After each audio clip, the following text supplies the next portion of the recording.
देवस्य धीमहि धियो यो नः प्रचोदयात्। आप सभी को मध्याह्नकालीन प्रणाम।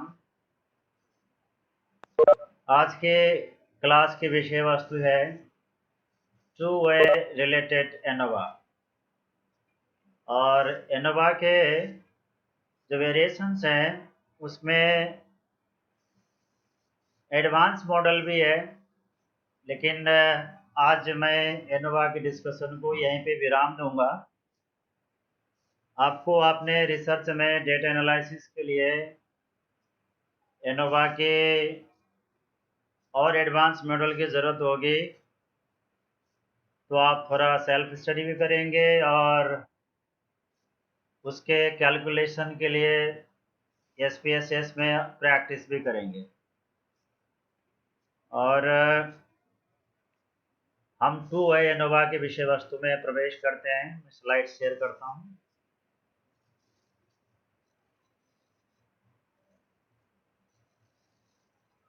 और जो हमारी टू वे एनोवा है ये रिलेटेड है,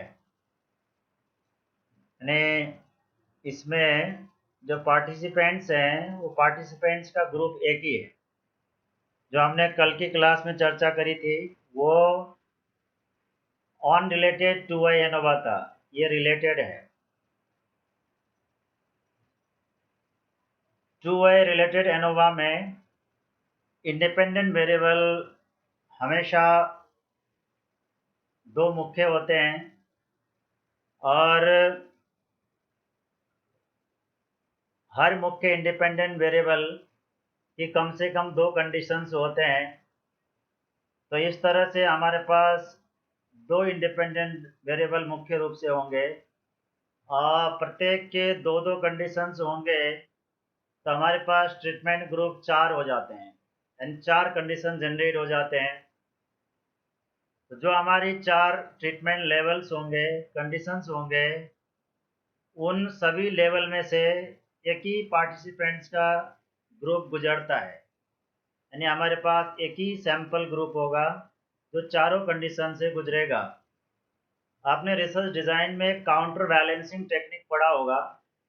हम प्रैक्टिस इफेक्ट्स को नलीफाई करने के लिए और एक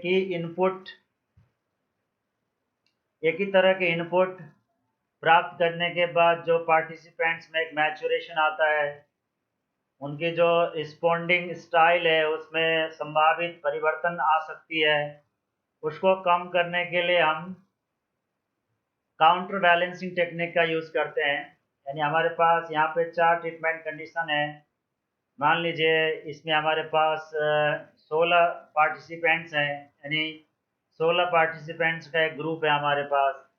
16 के 16 पार्टिसिपेंट्स को चारों कंडीशन से गुजरना है, तो हम तो 4 कंडीशन जो अलग अलग पार्टिसिपेंट्स को देते हैं उसके सीक्वेंस को रेंडमली क्रिएट करते हैं, यानी वहाँ पे उसको हम एक सेट पैटर्न में और या व्यक्तिगत जजमेंट के हिसाब से तय नहीं करते। Just we create the random sequence for each participants to go through 4 different treatment conditions. This is the concept of two-way related ANOVA. If every independent variable are having two factors. ज़रूरी नहीं है कि हमारे पास दो मुख्य रूप से independent variable हो, उनका दो दो ही कंडीशन हो, दो दो ही लेवल हो, तीन तीन भी हो सकता है। जैसे हमने इससे पहले प्रेजेंटेशन की रेट की बात करी थी, तो presentation rate slow and fast आप दो लेवल भी इसके बना सकते हैं, और स्लो, मीडियम और फास्ट 3 लेवल भी आप बना सकते हैं। तो ये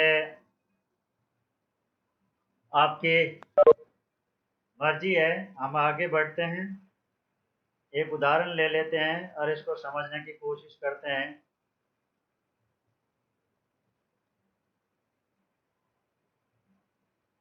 और उदाहरण सेम है जो हमने पहले की क्लास में आपको साइट किया था, लेकिन यहाँ पे ग्रुप होंगे पार्टिसिपेंट्स के, वो एक ही होगा, वहाँ पे 4 थे। तो हमारे पास यहाँ पे 2 इंडिपेंडेंट वेरिएबल है। पहला वेरिएबल ए, इसका मतलब है लेंथ ऑफ वर्ड्स। दूसरा जो इंडिपेंडेंट वेरिएबल है वो है B, and that is presentation rates. Variable A यानी IV1 के 2 लेवल हैं, A1 A2, that is short words. A1 means short words, A2 means long words. Variable B के 2 condition है, प्रेजेंटेशन रेट, प्रेजेंटेशन रेट यानी B1 B2। B1 का मतलब fast rate, B2 का मतलब स्लो रेट। आप ये याद करिए, अभी आगे हम एनालिसिस करेंगे तो आपको A1 A2 B1 B2 का क्या मतलब है ये पता होना चाहिए।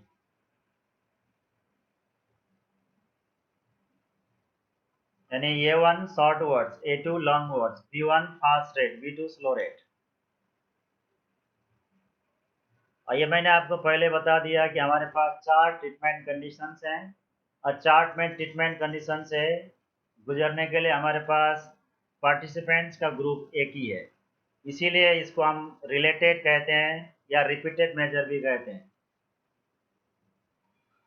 तो हम आगे बढ़ते हैं। इसमें अब उदाहरण सेम है, कल वाली ही है। हमारे पास 2 इंडिपेंडेंट वेरिएबल है, एक तो है लेंथ ऑफ वर्ड्स, उसके 2 लेवल है, short words A1, fast word B1।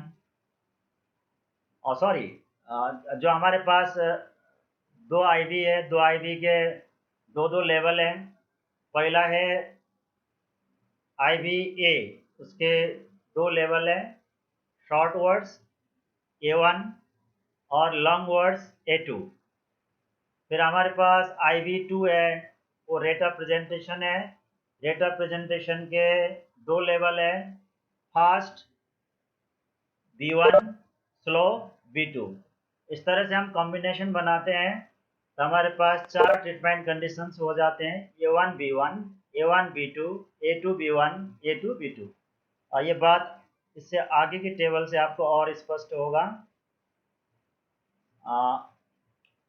ये टेबल में जरा आप देख लीजिए, A1 B1, B1 A2, B2 A1, B2 A2। इस टेबल में कैलकुलेशन की चर्चा करने से पहले हम सोर्स ऑफ वेरिएंस के बारे में बात कर लेते हैं। जब हम 2 वे रिपीटेड मेजर एनोवा या रिलेटेड एनोवा में ये वैल्यू कैलकुलेशन करना शुरू करते हैं तो हमारे पास टोटल सोर्सेज ऑफ वेरिएंस कितने होते हैं? हमारे पास टोटल सोर्स ऑफ वेरिएंस 8 हो जाते हैं। Number 1, bit conditions on variable A, यानी जो हम वेरिएबल ए यानी IBA इनपुट के रूप में दे रहे हैं उसके कारण से क्या अंतर पैदा होता है। दूसरा, जो हमारा इंडिपेंडेंट वेरिएबल बी है उसके वजह से जो वेरिएशन आता है वो वेरिएशन क्या होगा। तीसरा हमारा कंसर्न होता है कि IBA और IBB दोनों का इंटरेक्टिव इफेक्ट जो पैदा होता है उसके कारण से क्या वेरिएशन डेवलप होगा, and what will be the variation induced by interaction of variable A and B. That is the third concern.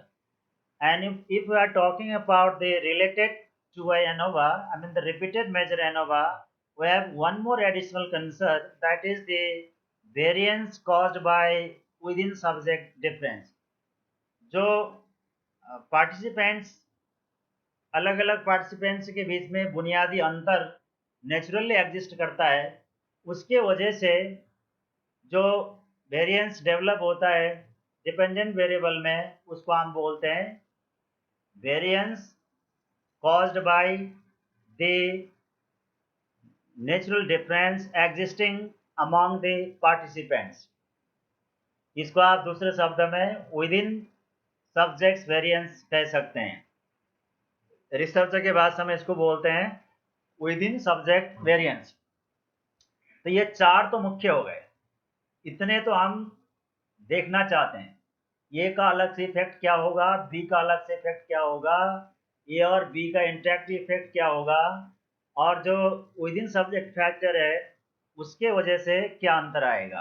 यानी इसमें 4 में से ये 4 जो मेन इफेक्ट है, ये 4 मेन इफेक्ट में कौन सा सिग्निफिकेंट होगा या कौन सा नहीं होगा, ये हमारा मेन कंसर्न है। इसके अतिरिक्त यहाँ पे इंटरेक्शन फैक्टर बढ़ जाते हैं, इधर ए और within subject factor, interaction between variable A and within subject factor, interaction between variable A and within subject factor. दूसरा है interaction between variable B and within subject factor. तीसरा है the three way interaction between among variable A, B and S, यानी I B A, I B B और within subject factor, 3 का interactive effect क्या होगा, फिर ये सबको मिला के होता है टोटल वेरिएंस। तो here we are having 8 sources of variance and this is little tedious to compute the sum of squares for different level of variance. I mean the 8 types of variance we could see hereby. Let's go ahead, आगे कैसे निकालना है हम आगे बढ़ते हैं। तो यहाँ पे जो रिसर्च हाइपोथेसिस है, आप इसको स्टैटिस्टिकल हाइपोथेसिस भी कह सकते हैं, और आपका मूल कंसर्न है एनोवा में ये वैल्यू निकालने का कि जो आपने रिसर्च हाइपोथेसिस तय किया है उसको परखना, उसकी वैधता को सिद्ध करना। जो आपने शोध समस्या के समाधान के रूप में आपने शोध परिकल्पना तय किया है, वो परिकल्पना सही है या गलत है, उसको उसकी वैधता को परखना ही आपके एनोवा में ये वैल्यू निकालने का मूल कंसर्न है। तो जब ऐसे रिसर्च क्वेश्चन हमारे सामने होता है तो हम क्या रिसर्च हाइपोथेसिस सेट करेंगे। It was predicted that there would be significant effects of variable A between long and short words and variable B between fast and slow rates of presenting the word list. No interaction was predicted between the two variables. आपने यहाँ पे 3 hypothesis मुख्य रूप से research hypothesis generate किया है, यानी I B ए का डीबी के ऊपर सिग्निफिकेंट इफेक्ट होगा, आई बी बी का डीबी के ऊपर सिग्निफिकेंट इफेक्ट होगा, फिर ये आई बी ए और बी का जो इंटरेक्टिव इफेक्ट है वो भी सिग्निफिकेंट होगा। ये आपकी रिसर्च हाइपोथेसिस है। और मैंने आपको पहले बताया है कि एनोवा में आप कभी भी रिसर्च हाइपोथेसिस या अल्टरनेटिव हाइपोथेसिस डायरेक्शनल नहीं बनाते हैं, क्योंकि एनोवा हमें कभी ये नहीं बताता कि जो हमारा मोड ऑफ इफेक्ट अप जाएगा या डाउन जाएगा, यानी डायरेक्शन ऑफ इफेक्ट राइट होगा लेफ्ट होगा, that is never confirmed by ANOVA. ANOVA just tells us whether there is significant difference among the groups or not. यानी पूरे हमारे पास जितने ग्रुप हैं उन ग्रुप के बीच में सार्थक अंतर है कि नहीं है, इतना ही एनोवा बताता है। लेकिन एनोवा ये नहीं बताता कि जो डिफरेंस का ट्रेंड है, डायरेक्शन है, वो क्या है। अब उसको पता करने के लिए हमें पोस्ट और कंपैरिजन करना होता है। मैंने आपको इससे पहले वाली क्लास में पोस्ट और कंपैरिजन की बात भी समझाया था, और पोस्ट और कंपैरिजन में 2 अलग से स्टैटिस्टिकल कंप्यूटेशन की बात की थी, Bonferroni adjustment and Tukey test. Let us look at the sample data. यहाँ पे हमारे पास जो पार्टिसिपेंट्स हैं वो पार्टिसिपेंट्स 4 हैं, और 4 पार्टिसिपेंट्स को हमें ये 4 अलग अलग कंडीशन से गुजारना है, और इस तरह से 4 कंडीशन से इनको गुजारते समय कौन सी पार्टिसिपेंट्स का इन अलग अलग 4 कंडीशन से गुजरने का सीक्वेंस क्या होगा, ये आप रेंडमली क्रिएट करते हैं। इसी को हम रिसर्च में काउंटर बैलेंसिंग डिज़ाइन बोलते हैं। और इसको दूसरे शब्द में सेल्फ एज कंट्रोल डिज़ाइन भी बोलते हैं। प्राय हमारे जो R&D के साइंटिस्ट लोग हैं, योगा R&D के डॉक्टर जो टैलिस के साथ में काम करते हैं, उस तरह के डिज़ाइन में ज़्यादा काम करते हैं, उनके काफ़ी रिसर्च और पब्लिकेशन इससे संबंधित है। तो मैं I advise you all just to look at the publication made by yoga R&D just to have the clear idea and the concept of self as control design that's more about counterbalancing design, right. तो अब हम इसको सामान्य भाषा में बात करते हैं। दोस्तों ये तो पार्टिसिपेंट्स हैं, 4 हैं, और यहाँ पे जो कंडीशन है, एक तो A1 B1 कंडीशन है, ये दूसरा है A1 B2, आप ऐसा समझ लीजिए, ये है A1 B1 वाला, और ये आपका है A2 B2 वाला। तो कितने कंडीशन हो गए आपके पास? 4, A1 B1, A1 B2, A2 B1, A2 B2। तो ये 4 कंडीशन के हम स्कोर को देख लेते हैं। और यहाँ पे पार्टिसिपेंट 1 का स्कोर 7 है, 2 का 5 है, 3 का 6 है, 4 का 4 है। इसी तरह से 4 अलग अलग कंडीशन में इनके स्कोर है, रिकॉल स्कोर। अब हमने ये A1 B1 के लिए मीन निकाला है, दैट इज 5.5, A1 B2 के लिए 7.5, और आपका A2 B1 के लिए 2 है, और A2 B2 के लिए 4.25 है।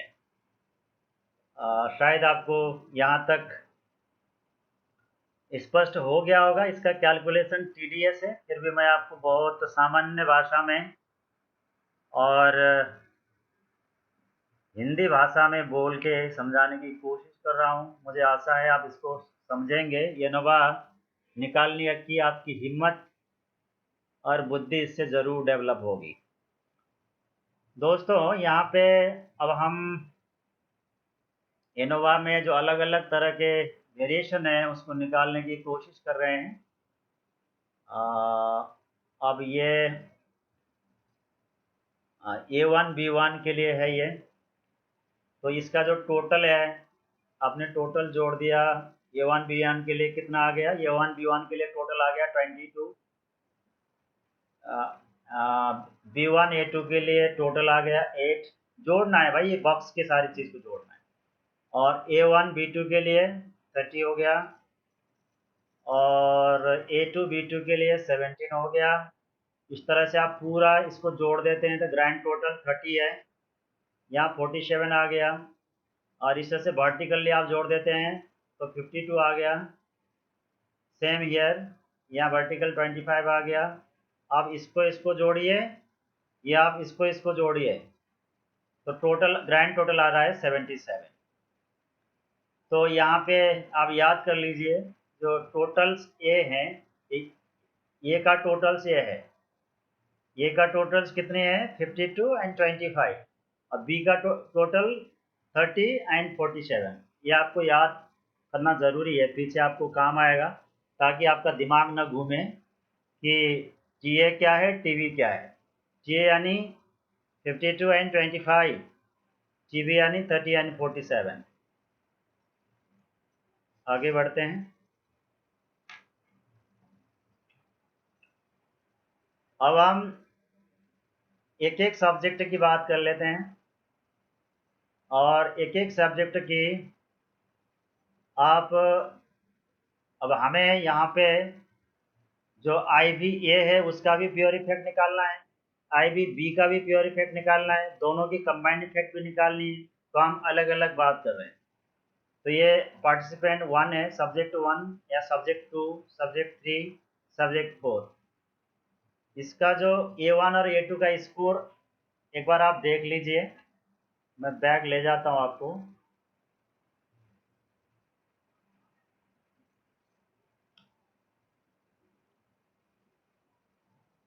A1 में 77 है, A2 में 35 है। ये देखिए, दिस इज पार्टी से S1 की बात कर रहा हूँ। ये S1 है, और इसका A1 स्कोर A1 स्कोर क्या है 77, इसी को हमने लिया है।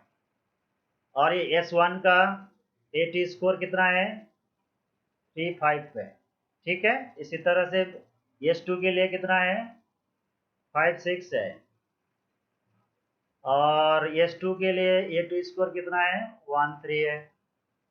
इसीलिए S3 के लिए इसका A1 स्कोर 68 है, इसी तरह से।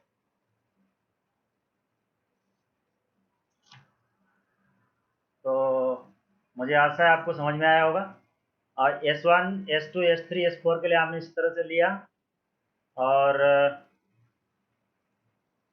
फिर जो सेल है सेल में सबको जोड़ दिया, समेशन निकाला, 7 7 14, 3 5 8, फिर 14 8 22, राइट। इस तरह से ग्रैंड टोटल 77 आ गया। तो ये सामान्य जोड़ वाला हिसाब किताब है, ये काम 2-3 क्लास के बच्चे आसानी से कर लेते हैं। तो आप इसमें लॉलीपॉप खाइए और इसको करिए, ठीक है। आगे बढ़ता हूँ। इसी तरह से हमने same S1, S2, S3, S4 हमारे पास जो 4 सब्जेक्ट हैं उनके A1, A2 के लिए हमने स्कोर क्रिएट किया था, ये हमने B1, B2 के लिए करी है। तो जो हम यहाँ पे धंधा करने जा रहे हैं, काम करने जा रहे हैं, एग्जैक्टली सेम है।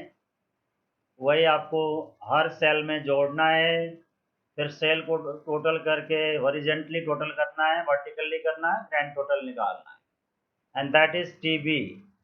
TB पहला TA था, यहाँ पे TB है, ठीक है। TB के लिए 30 स्क्वायर 47 स्क्वायर, और इधर TS है 22 स्क्वायर प्लस 15 स्क्वायर 21। अब ये लास्ट में हम साउंड स्क्वायर्स निकालेंगे, तो ये सारे वैल्यू हमको चाहिए आगे। अब ये बात मैं आपको कह चुका हूँ, ये भाषा आपको बड़ा लंबा दिख रहा होगा। मैं कोशिश कर रहा हूँ क्लास को आपको यूट्यूब में भी डाल देने का, कि ये जो टेक्नोलॉजी के युग है इसकी सुविधा आपको मिल जाए और आप पढ़ लीजिएगा। अदरवाइज मैंने ये भाषा ऑलरेडी आपको बोल रखा है। एनोवा के केस में नॉल हाइपोथेसिस कब रिजेक्ट होता है कब नहीं होता है, इसकी चर्चा भी हम कर चुके हैं। और जो 2 है एनोवा में, मौलिक अंतर है वो सोर्स ऑफ वेरिएंस का और कैलकुलेशन का है, ठीक है। आगे बढ़ते हैं। तो यहाँ से आपके दिमाग को आपको थोड़ा शार्प करना पड़ेगा। यहाँ से कैलकुलेशन शुरू होता है। सबसे पहले हम जो निकाल रहे हैं सिग्मा टी स्क्वायर AS, इसका मतलब होता है sum of AS squared totals for individual cells. तो सम ऑफ AS स्क्वायर्ड, एक बार मैं आपको बैक ले जाता हूँ। 14 11 14, ये कहाँ से लिया गया है,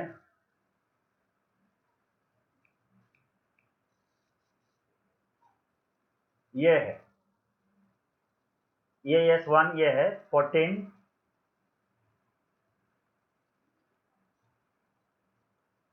ये S यानी AS1 और A2S1। तो वैल्यू कौन कौन सी है 14, और इसी तरह से A1 S2, A1 ऐसे पार्टिकल आते हैं, A1 S1 14 हो गया, A1 S2 11 हो गया, और A1 S3 14 हो गया, और A1 S4 13 हो गया, ठीक है। इस तरह से है।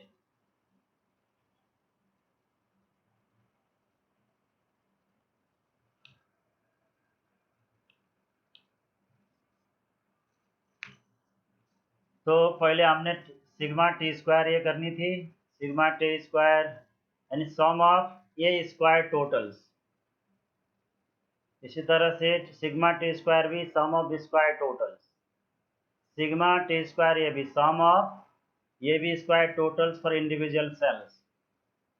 सिग्मा टी स्क्वायर है sum of square totals for each participant. Sigma T square AS sum of S square totals for individual cells, अभी मैंने आपको दिखाया था ये। इससे पहले वाली जो टर्म है वो थोड़ा आसानी से समझ में आ जाती है, इसमें थोड़ी आपका दिमाग घूम सकता है, तो मैंने एक टेबल दिखा दिया, उस हिसाब से आप दूसरे भी देख लीजिए। Sigma T square B S sum of B S square,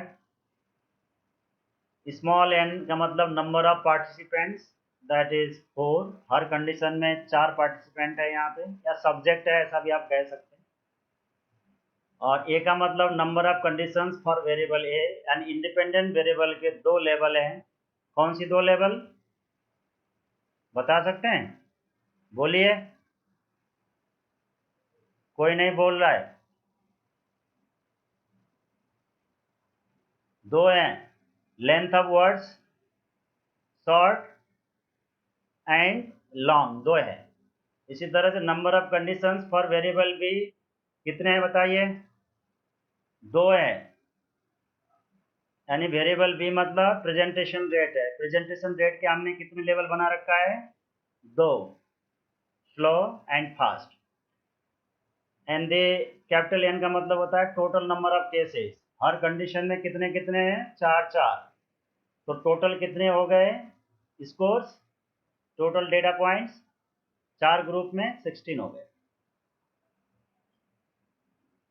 and sigma X whole square equal to grand total square 77 square, and sigma x whole squared by n that is constant to be subtracted from all s's, ये 370.56 आ रहा है। And sigma X whole square sum of each individual square score ये आ रहा है 449। और सबसे पहले हमने निकालना है सम ऑफ स्क्वायर्स फॉर आई भी ए। तो ये निकालने का फॉर्मूला है, ये फॉर्मूले याद करनी पड़ेगी, एग्जाम में सवाल आएगा तो लगाना भी पड़ेगा। Sigma T square A by N B minus sigma X whole square by N, ये सब के वैल्यू हमने ऑलरेडी निकाल रखा है। तो now it comes to be 45.56। इसी तरह से sum of squares for I B B 18.0625, and the sum of squares for within subject variance for within subject factor is equal to sigma t square s by ab minus sigma x whole squared by n, ये आता है 7.18।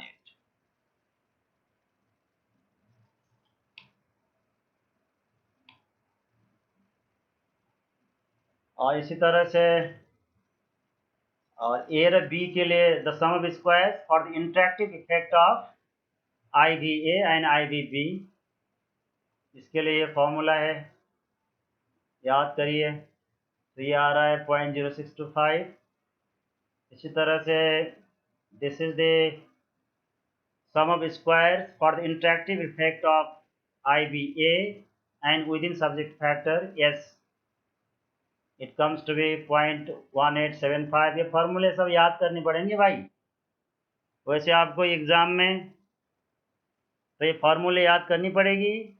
जब आप अपने research में data analysis करेंगे तो आप और हम भाग्यशाली हैं, इस युग में मैनुअली करने की ज़रूरत नहीं है, सॉफ्टवेयर कर लेता है। फिर भी तुक्के पता होना चाहिए कि कैसे आता है ये, जब तक आपको नहीं पता होगा तो आप विवेचना नहीं कर पाएंगे परिणाम का।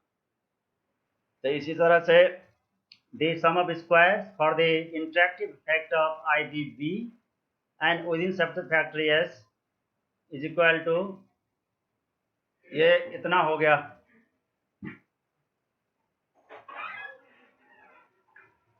और इसके बाद और हमें और निकालना है, अभी आगे बढ़ते हैं।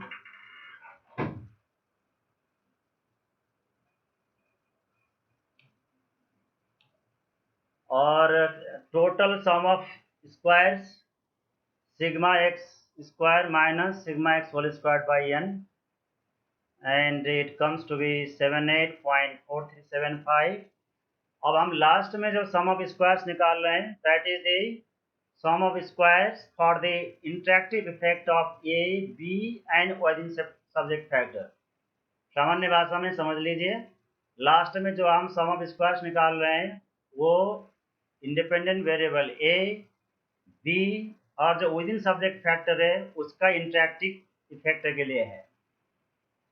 तो ये हमारे पास 9 सोर्स ऑफ वेरिएंस हैं। 9 में से हमने 8 तो निकाल ली, तो 8 निकाल ली तो टोटल से ये घटा देंगे बाकी। ये टोटल है, टोटल भी हमने निकाल ली यहाँ पे, और इसमें से बाकी सब घटा देंगे। Sum of squares for IB1, sum of squares for IBB and sum of squares for within subject factor, sum of squares for interactive effect of IBA and IBB, sum of squares for interactive effect of IBA and within subject factor, and sum of squares for IBB and within subject factor। घटा देंगे तो इतना बचा, ये आ गया sum of squares for interactive effect of A, B and S। अब हम आगे निकालते हैं डिग्री ऑफ फ्रीडम। और डिग्री ऑफ फ्रीडम निकालना भी यहाँ पे छोटा सा होमवर्क है। और यहाँ पे देखिए degree of freedom for IBA is equal to 2 - 1। इसका मतलब इसके कितने लेवल हैं? 2 है ना। IBA का मतलब क्या है? Length of words. Length of words कितने हमने यहाँ पे कंसीडर किया है? 2, लॉन्ग एंड शॉर्ट। इसके 2 कंडीशन है 2 - 1। यहाँ भी सेम फॉर्मूला है, number of conditions of IBB - 1। तो IBB का मतलब रेट ऑफ प्रेजेंटेशन है। रेट ऑफ प्रेजेंटेशन के हमारे पास 2 लेवल है, स्लो एंड फास्ट। 2 - 1 1 हो गया। And degree of freedom for with in subject factor. With in subject factor means they variance among the subjects. तो हमारे पास सब्जेक्ट्स कितने हैं? 4 है ना। तो 4 - 1 3 है। और DFAB का मतलब ए और बी को आप मल्टीप्लाई कर दीजिए। DFA टाइम्स DFB करिए। DFAB is equal to DFA times DFB। 1 1 1 हो गया। DFAS के लिए भी आप सेम करिए। DFA times DFS। DFA 1 है, DFS 3 है, 1 3। एंड DFBS का मतलब DFB DFS। DFB 1 है, DFS 3 है। एंड DFABS के लिए DFA DFB DFS। तो ये 3 हो गया। And total degree of freedom is equal to total number of scores. Total number of scores कितनी है? 16। 4 ग्रुप है, एक में 4 4 है, तो 16 हो गए। That is n - 1। यहाँ 1 छूटा हुआ है, मैं लिख दे रहा हूँ। n - 1 16 - 1 15 हो गया। ठीक है। अब आप सम ऑफ स्क्वायर्स को डिग्री ऑफ फ्रीडम से संबंधित डिग्री ऑफ फ्रीडम से डिवाइड करेंगे तो मीन सम ऑफ स्क्वायर्स आ जाएगा। फिर मीन सम ऑफ स्क्वायर्स की आप रेशियो निकालेंगे तब जाके वो एनोवा होगा, एफ होगा। तो दोस्तों यहाँ पे वो सारा फ्रैक्शन आपको नहीं दिख रहा है। आप SSA को, अब SSA को आप किसे डिवाइड करेंगे? DFA से। DFA से डिवाइड करेंगे तो MSA होगा। इसी तरह से आप SSB को किसे डिवाइड करेंगे? आप DFB से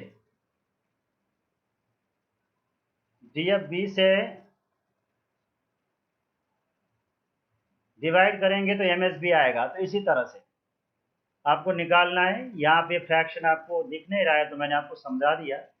sum of squares for A divided by DFA इसका मतलब MSA। Sum of squares for B divided by DFB is equal to MSB। In the same way you can compute the rest mean sum of squares for rest variances। अब ANOVA निकाल लेते हैं। और ANOVA यानी F test. और MSA को आप MSAS से डिवाइड कर देंगे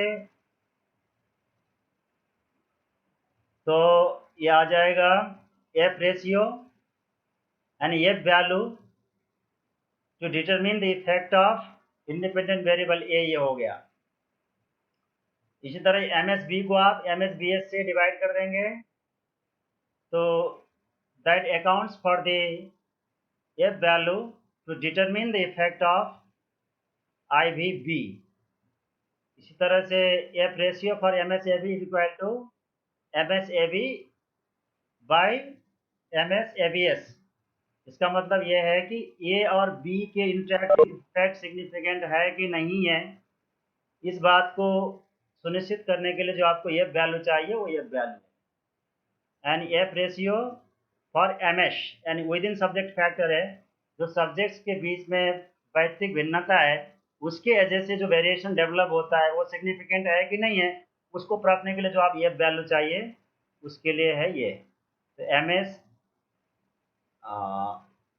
S by M S A B S. तो इसके बाद आपके पास कितने एफ वैल्यू आ गए, 7 to 9, F13, F13, F13, ये आपका आई वी ए के लिए है, ये आपका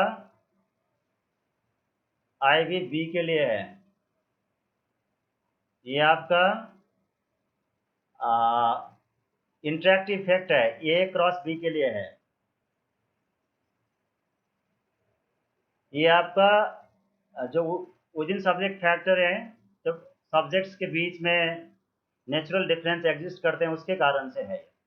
ठीक है, तो अब ये वैल्यू टेबल में देखने का तरीका सेम है। मैंने आपको एनोवा के 3 मॉडल के बारे में कैलकुलेशन बहुत बारीकी से समझाया। मैं आप ही की क्लास को समझा रहा हूँ, किसी क्लास को ऐसे नहीं पढ़ाता पहली बार। तो आपको टेबल देखने के लिए बता दिया है। इसमें 2 डिग्री ऑफ फ्रीडम होते हैं, एक तो ये है, इसके लिए आपको यहाँ टॉप रो में ढूंढना होता है, और दूसरा होता है ये आपका इसको इसको बोलते हैं स्मॉलर डिग्री ऑफ फ्रीडम या बिटवीन फैक्टर भी कह सकते हैं। ये आपका एरर फैक्टर के लिए होता है। तो यानी 1 के लिए आपको 1 डिग्री ऑफ फ्रीडम टेबल में कहाँ ढूंढना है, यहाँ ढूंढना होता है, और आपको 3 इस लाइन जो लेफ्ट में लाइन होती है यहाँ ढूंढना होता है, और इससे आप यहाँ से लाइन खींचेंगे, यहाँ से खींचेंगे, तो ये वैल्यू आपका क्रिटिकल वैल्यू होगा, इसके साथ कंपेयर करना होता है। अगर आपकी वैल्यू टेबल की वैल्यू से बराबर है या उससे अधिक है तो ये वैल्यू सिग्निफिकेंट होगा, नॉल हाइपोथेसिस रिजेक्ट होगा। अगर टेबल के क्रिटिकल वैल्यू से आपकी वैल्यू कम आएगी तो हाइपोथेसिस यानी I mean knoll hypothesis reject नहीं होगा। तो ये टेबल दोस्तों मैं नहीं देख रहा, मैंने आपको देखने की तरीका बता दी है। और टेबल एनोवा के 0.05 और इसी तरह से 0.01,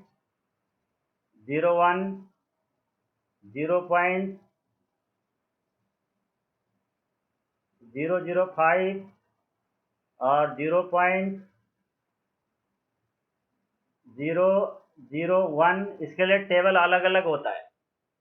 अगर आप स्टैटिस्टिक्स के बुक में देखेंगे तो टेबल एक जगह नहीं होता, ये 3 के लिए अलग अलग टेबल होता है। किस लेवल ऑफ सिग्निफिकेंस में आपको हाइपोथेसिस टेस्ट करना है उसके हिसाब से आपको टेबल आइडेंटिफाई करना है और देखना है, और उसके हिसाब से कंक्लूजन ड्रॉ करना है कि आपका नॉल हाइपोथेसिस रिजेक्ट हो रहा है या नहीं हो रहा है। उसके हिसाब से फिर आप अपनी जो रिसर्च हाइपोथेसिस आपने बनाए हैं उसमें आके अपने निष्कर्ष तक आप पहुंचते हैं और अपनी सोच समस्या की आप समाधान निकालते हैं। तो 5 मिनट का समय हार्डली बचा हुआ है। एनोवा का टेबल है, ये हमारे पास मुख्य रूप से 4 एफ वैल्यू हैं। एक तो एफ वैल्यू इंडिपेंडेंट वेरिएबल ए के अलग इफेक्ट के लिए है, ये बी के अलग इफेक्ट के लिए है, ये और ए और बी का कंबाइन इफेक्ट के लिए इंटरैक्टिव इफेक्ट के लिए है, ये आपका विद इन सब्जेक्ट फैक्टर यानी विद इन फैक्टर के इफेक्ट के लिए है। तो इस तरह से आपको ये एपी स्टाइल टेबल है। अगेन मैंने आपको कल भी बोला था, आप the publication manual of American psychological association देख लीजिए, उसमें जब हम एनोवा की टेबल बनाते हैं 2A एनोवा के लिए, तो इस पैटर्न में करते हैं, इस तरह से बनाते हैं। ठीक है, this is the style of displaying the result of 2A ANOVA as per the publication manual of American Psychological Association। आज की बात यहीं पे समाप्त होती है। और एनोवा को मैं यहीं लिमिट करता हूँ। एनोवा के अन्य मॉडल्स आप खुद पढ़ेंगे। अगली क्लास में मैं कोरिलेशन और रिग्रेशन में जाऊंगा और कोशिश करूंगा आपको उसमें भी थोड़ा डेप्थ से चीज़ें समझा दूँ।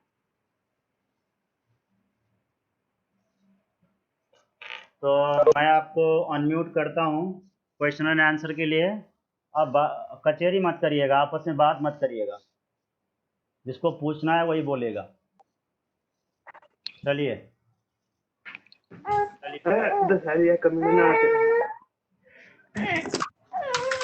दाबी नहीं, मैं तो फिर भी बच्चे की आवाज आ रही है।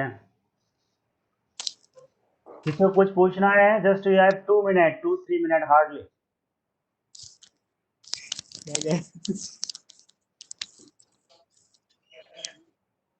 सुरेंद्र अटेंडेंस ले लेना।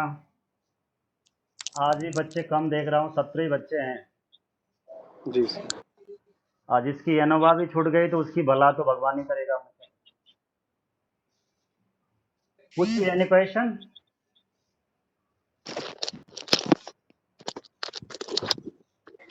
चल चल चल बाहर चलेंगे, चल बेटा चल।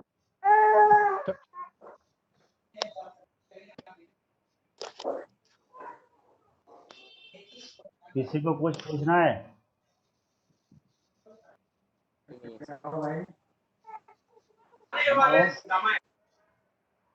चलिए, आप सब लोग बुद्धिशाली हैं और आपने अच्छे से समझ लिया होगा। क्वेश्चन मेरे पास एराइज नहीं हुए हैं और इसकी एक वजह यह भी हो सकता है कि क्वेश्चन पूछने के लिए पढ़ने की ज़रूरत है और अब बारीकी से समझदारी डेवलप करने की ज़रूरत है। तो मैं आपको सुझाव देता हूँ कि आप रिसर्च पेपर जाके पढ़ लीजिएगा, जो पब्लिश पेपर है जहाँ पे 2A एनोवा रिलेटेड एनोवा का यूज हुआ है, वहाँ पे कैसे रिजल्ट रिपोर्ट की गई है, क्या क्या स्टैटिकल टर्म्स नोटेशन है, उसको समझने की कोशिश करिए। तो एक तो सवाल भी करना है, न्यूमेरिकल भी हल करिए। आपको एक किताब का नाम बता देता हूँ, अभी मैं यूट्यूब में डालूंगा तो किताब का बाहर का कवर भी डिस्प्ले कर दूंगा। KD ब्रूटा का एक किताब है, एक्सपेरिमेंटल रिसर्च डिज़ाइन। मुझे मिलेगा तो मैं ज़रूर डाल दूंगा अभी थंबनेल में, नहीं तो नोट कर लीजिए। KD ब्रूटा की एक्सपेरिमेंटल रिसर्च डिज़ाइन, उसमें एनोवा के जितने मैंने पढ़ा है इसके अतिरिक्त सारे एडवांस मॉडल और उससे संबंधित सवाल है, वहाँ से न्यूमेरिकल लेके आप चाय वाय पी के धूप में बैठ के सॉल्व करिए। ठीक है, आज की बात समाप्त। Thank you very much for your kind attention. God bless you all.